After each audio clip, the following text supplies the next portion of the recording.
Dear colleagues, dear friends, this lecture aims to make you familiar with the new science named osteoimmunology. Osteoimmunology is radically changing our understanding of bone regeneration. It also gives us a highlight on the mechanisms of bone loss and peri-implantitis. Indeed, everything in bone is under the control of the immune system. It controls bone formation and regulates bone loss. Osteoimmunology is really a paradigm shift. It took me a long time, several years, to put in place all the pieces of this so complex puzzle. Because immunology is a difficult science, very complex. My aim today is to deliver a simple, easy to understand message and to bring back home. I hope that all explanation in this fascinating field will help you to increase your success rate and to avoid mistakes that can lead to failure or secondary bone loss. Enjoy! Sometimes we meet failures or complications, and we would like to understand why. In the literature, we don't have very clear explanations. So, bone loss, is it a fatality? No. What is the most frequent question? Why two surgeries made by the same surgeon with the same materials, with the same protocol, don't have the same follow-up? It depends on the patient's health. What's the patient's health? It reflects the patient's immune system. Then, what's a healthy patient? Usually we consider a healthy patient non-smoker, non-diabetic. A healthy patient is a patient with an efficient immune system. What's the immune system made of? We have two kinds of cells: hematopoietic stem cells and mesenchymal stem cells. Hematopoietic stem cells, they are located into the bone marrow, and they have one specific function. They produce every day 100 billion derived cells. Every day, 100 billion. Which cells? We know them. The blood cells, platelets, red cells, white cells, lymphocytes, through the two progenitors, myeloid and lymphoid. The monocytes and the neutrophils, they organize the innate immune system, the system we are born with. The function of this system is to organize the defense against microbes and to organize the tissue remodeling and wound healing. On the other side, the lymphocytes, they organize the adaptive immune system. We say acquired after a time. What is the function? It's first to organize the cellular immunity with the T lymphocytes and the humoral immunity, the B lymphocytes, producing antibodies. The mesenchymal stem cells, we find them in the bone marrow, the fat tissues. The majority of adult tissue has muscles, teeth, synovium. What's their function? It's to regulate the two immune systems, innate and adaptive. How? By producing anti-inflammatory and immunomodulatory molecules during few days. Because the goal is to organize the tissue regeneration when they polarize the macrophages M1 to M2.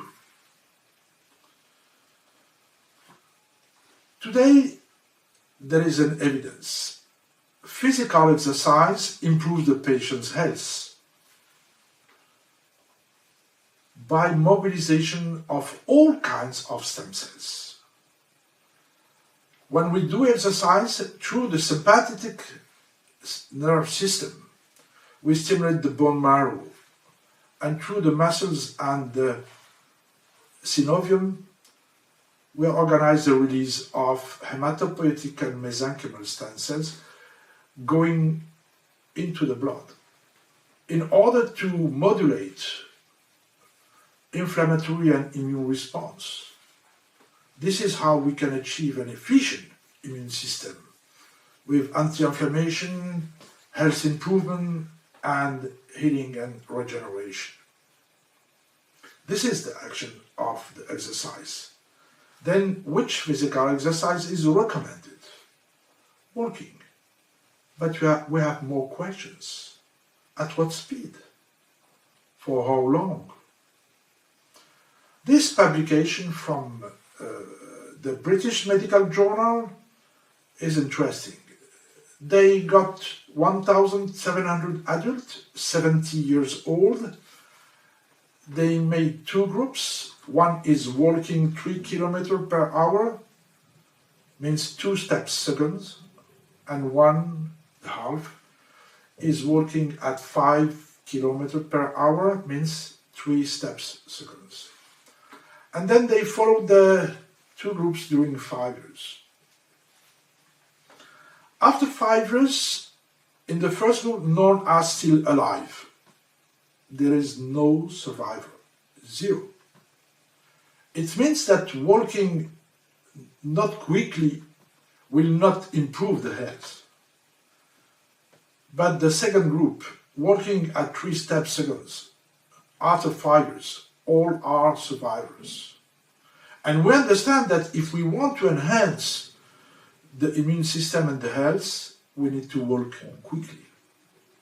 In the same reflection, this publication came to show that golfers, they have additional lifespan of 5 years because they walk often, quickly.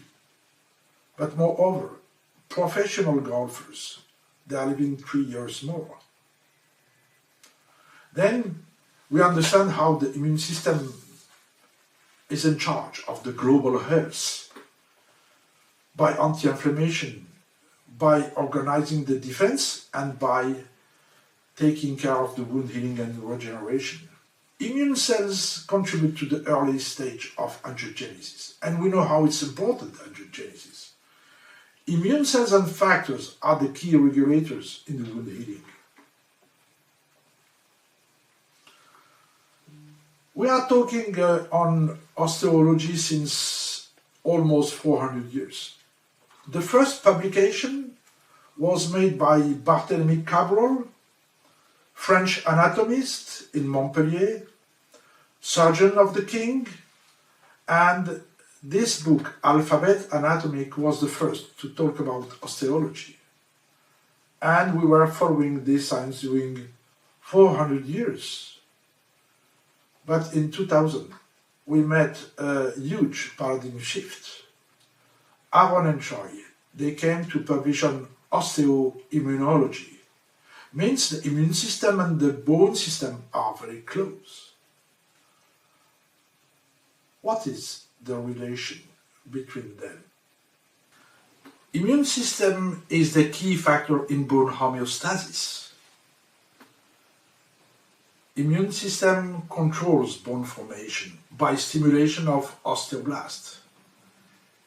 Immune system regulates the bone resorption by stimulation of osteoclasts. On the other hand, the bone system influences immune cells' function. And this is why we consider since only a few months that we have in our body only one system, and it's named the osteoimmune system. Wound healing and osseointegration, they start by inflammation, which is an immune reaction. And this inflammation will lead to the recovery and the new tissue formation. We need to know more about inflammation. We know that it's mandatory for the recovery.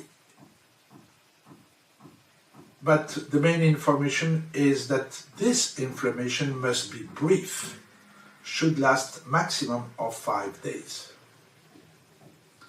During the first 5 days, the inflammation is always beneficial, and we name it positive inflammation, because it activates the repair genes, leading to the production of antioxidants, and this is how the immune system could be efficient. However, if the inflammation persists after the 5th day, it becomes harmful, and we name it the negative inflammation, because it increases the production of oxidants, leading to a deficient immunity, and this is how the wound healing will be compromised. Please keep in mind, as long as inflammation persists, as the healing is postponed.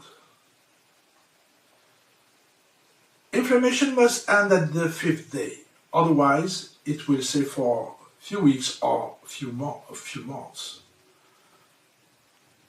This is the case of the keloids. After a surgery in the knee, the patient is still with inflammation and pain because the inflammation persists.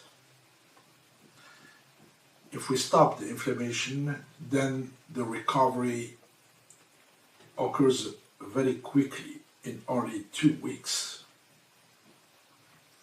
How the cells repair after injury?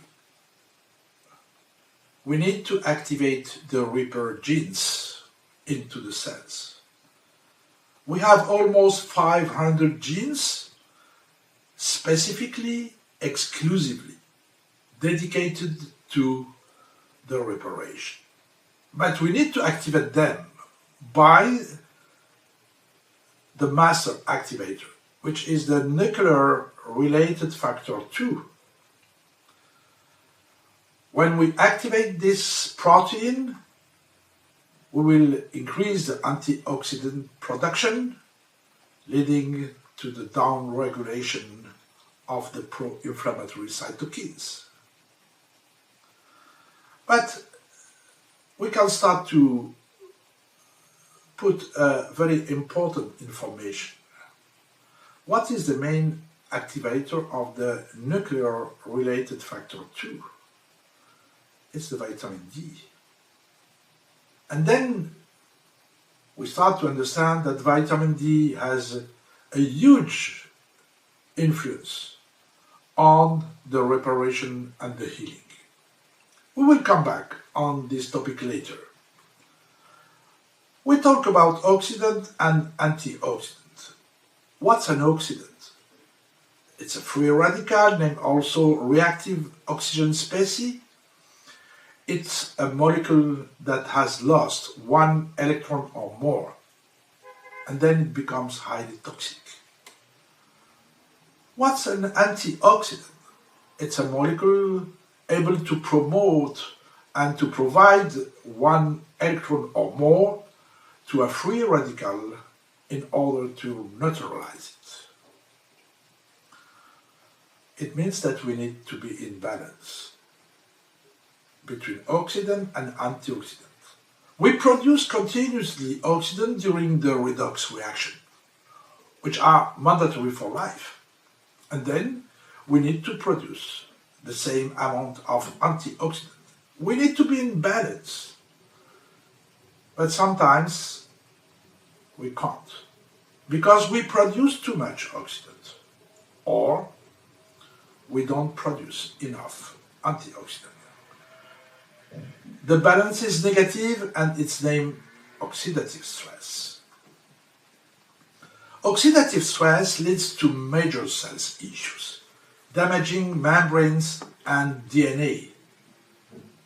Oxidant, they move into the nucleus and then they damage the cell's membrane and the DNA. Then the white cells are damaged with an immune deficiency, and the wound healing will be compromised. This is how we will meet higher rate of failures of or complication. What's the critical component of bone loss? It's the increase of oxidant in osteoblasts, because they will induce the failure of the bone remodeling. If the osteoblasts are not working, remodeling fails. And this is how we will meet a continuous bone resorption. Let's take one simple example of bone loss. After extraction, we know that the bone is not active mechanically. And what happens when the bone is not working? It becomes inflammatory. This is the wall flow. And we know what happens when the inflammation stays long term. The production of oxidant increases, leading to oxidation of the ridge, failing of the remodeling, and then this is how the ridge resolves. Simply. When we meet bad outcomes, any kind of bad outcome, it's because the balance is negative. We have too much oxidant following a long-term or intense inflammation, obviously associated with an immune deficiency. And if the immune system is deficient, it's logic to meet infection, to meet resorption. But now we understand why we meet fibrosis. Fibrosis follows all time a long-term inflammation. Long-term inflammation will lead to fibrosis and osseointegration failure. What are the origins of this oxidative stress? We said too much oxidant or not enough antioxidant. We will analyze all the situations. First is, now we can explain most of complication. First, diabetics and smokers. We know that this patient, they are meeting more complication, more failures, because they are in oxidative stress. Diabetes is first a chronic inflammatory disease with high level of oxidant, but diabetics are also deficient in vitamin D. What is the issue in smokers? The issue is the smoke, because the smoke breaks down the antioxidant of the gum, making the gum oxidized. This is why the gum of smokers doesn't heal well, but they are also deficient in vitamin D. Chronic inflammatory disease, diabetes, chronic inflammatory and autoimmune disease, obesity, they have a high level of inflammatory cytokines, and this is why they will meet more infection and failures. Hypercholesterolemia. We know the cholesterol. We have two kinds of this lipoprotein. We have the HDL which is good, and the LDL, which is bad. The HDL is good because it's an antioxidant. And the LDL cholesterol is bad because it's an oxidant, making the osteoblast oxidized.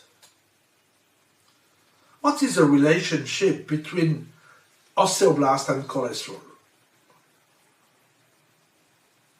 The metabolism of the cholesterol occurs mainly in osteoblasts.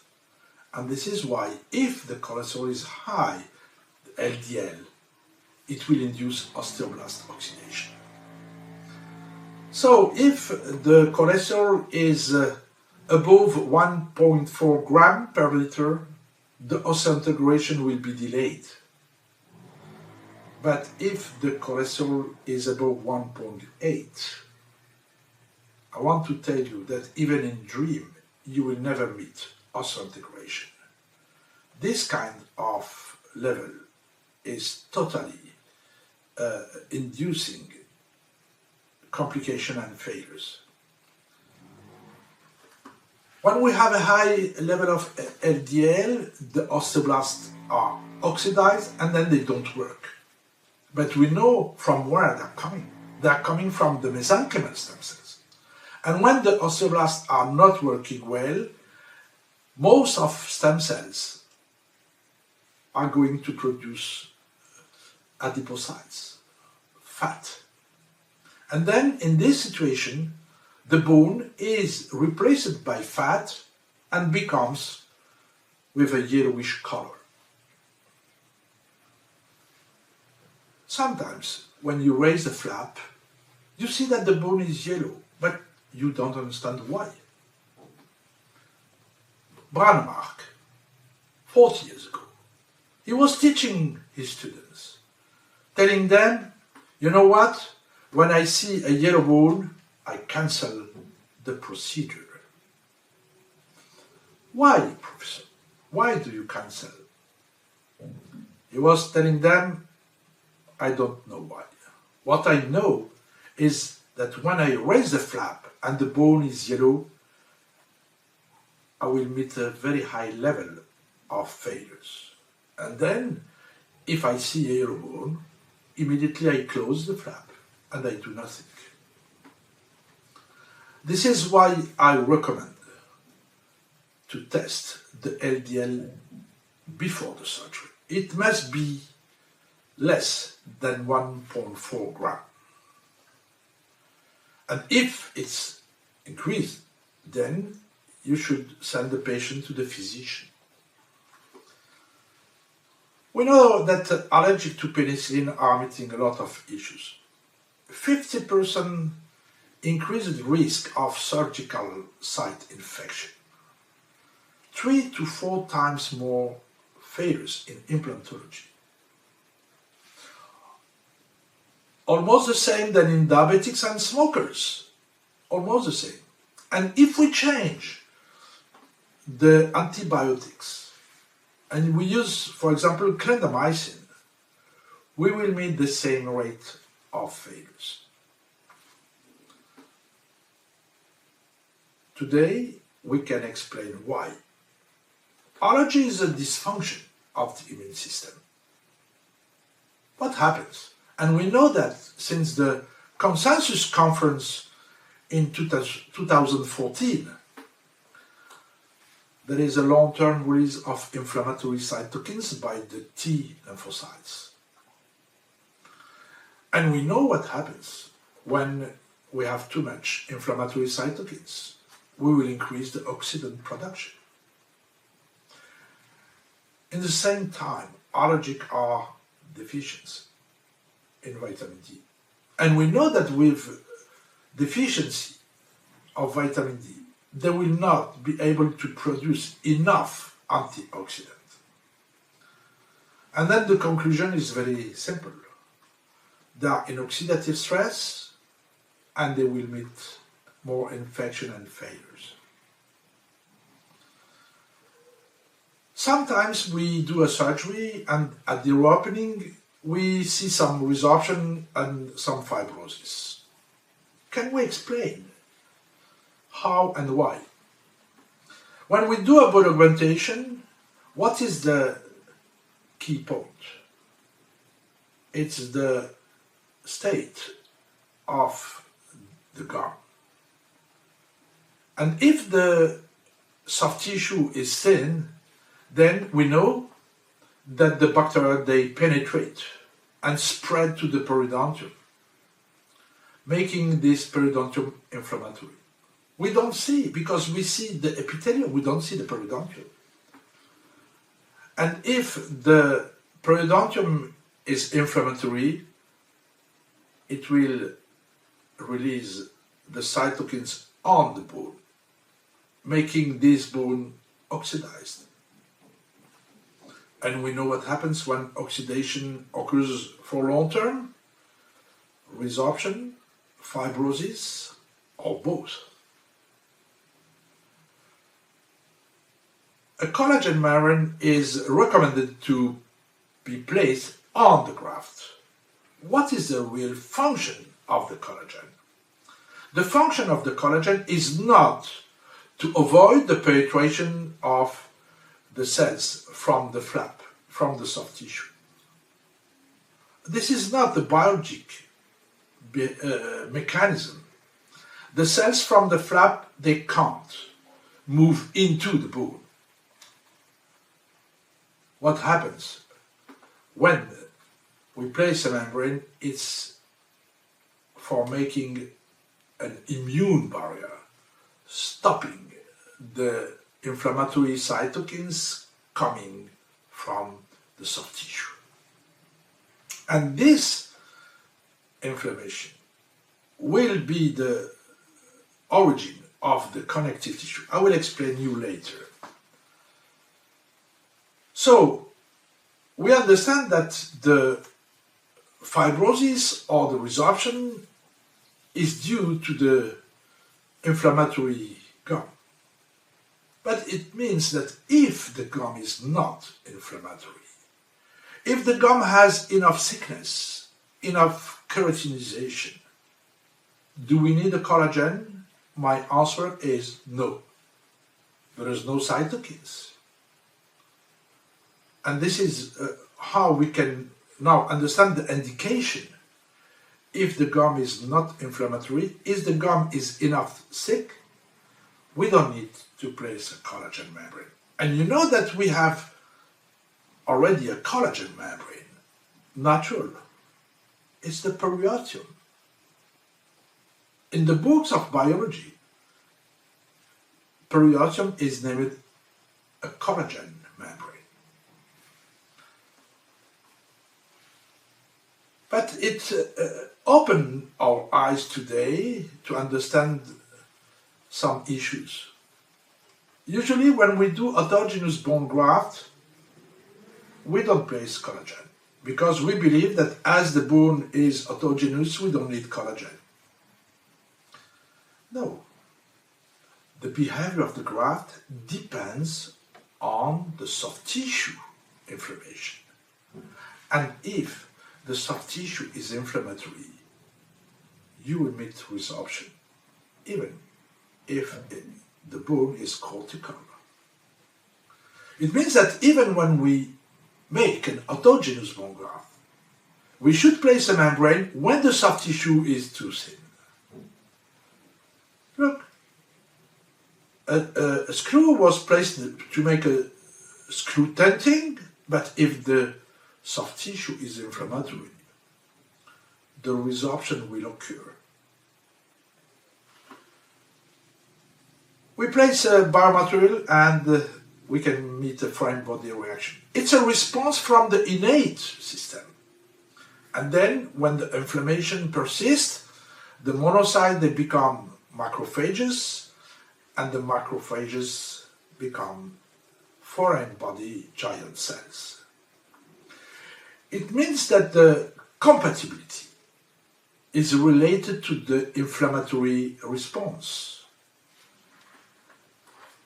As inflammatory response increases, as the compatibility fades. This is what we need to have in mind. let's go to analyze the inflammation induced by biomaterials. We have three factors: origin, cleaning, and porosity. First, the origin.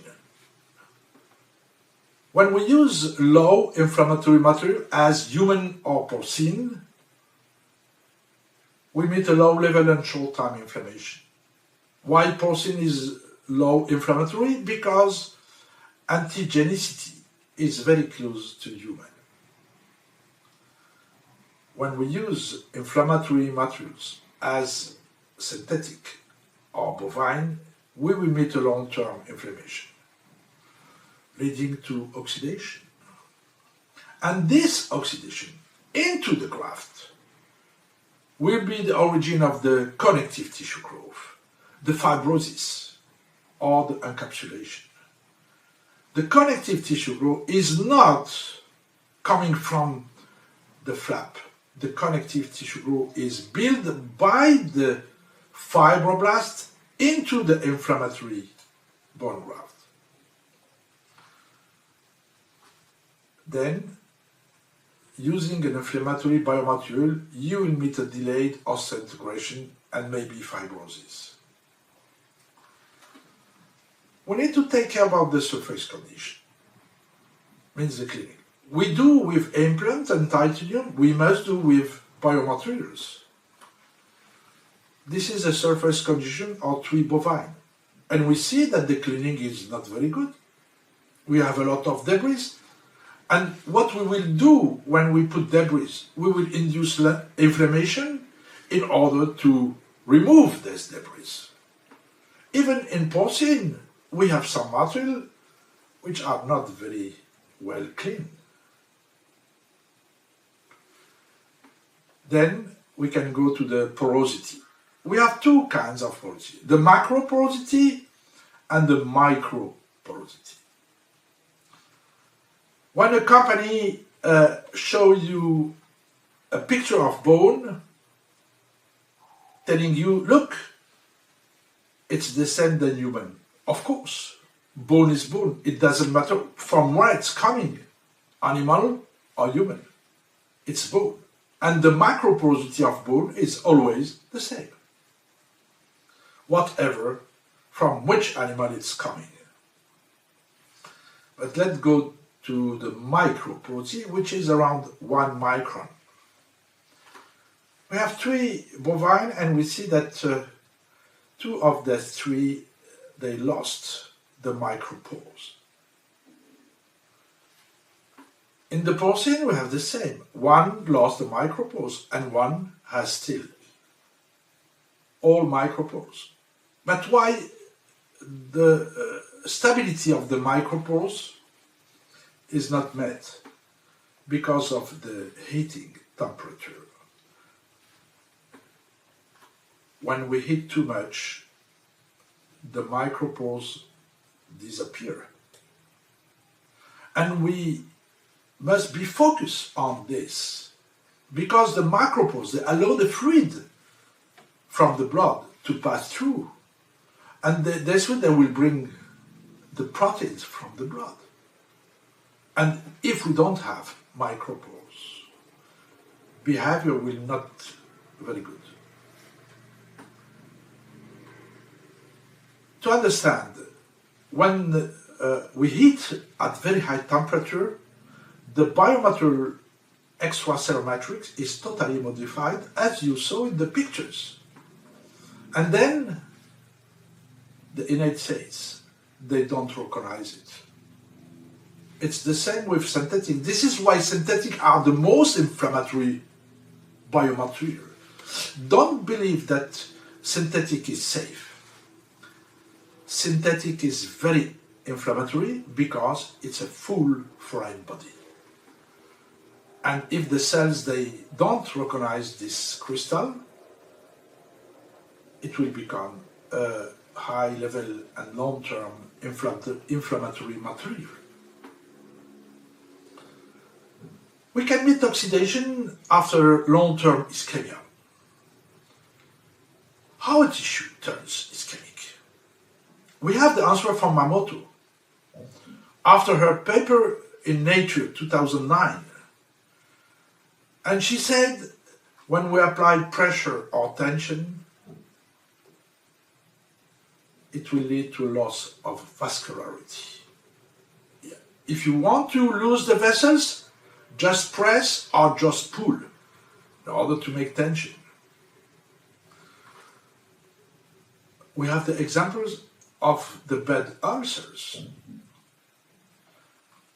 When we apply a constant pressure on skin, the necrosis is mandatory. Tension or pressure leads to ischemia and hypoxia. Then we meet oxidation, and oxidation leads to bone loss by the failure of the bone remodeling. Tension. Soft tissue, when it's in tension, it becomes ischemic and it will induce bone loss. This is an example of peri-implantitis. If we take a look on the soft tissue, we see that there is no vestibule. Bone loss follows chronic tension. But we can meet ischemia by unreasonable pressure, means inadapted torque. But the torque does not affect the bone in the same way. The bone reacts to pressure according to its density. This is the law from Hooke, who published the law more than 350 years ago. Bone tissue reacts to pressure according to its density.